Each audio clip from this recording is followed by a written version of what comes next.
Sobrang init!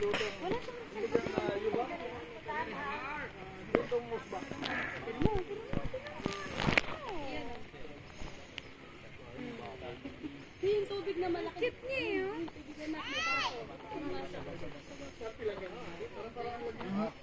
Masarap nila picturean dun malapit. Ang init po kasi. Ay, ako walang pakalakat. Tinitin na ako. Minsan lang yan. Swimming na daw siya. Sabi niya, susubuan ko siya. At kahit malayo, mababaw. Mababaw. Kaya nga inayaan ko lang kasi wala akong alon dito. Kaya inayaan ko na lang eh. Ang babaw, kaya bago pa yung makarating doon. Kahapon nga, gusto ni Glir yung ano eh. Maalon eh. Tunog na bago makarating.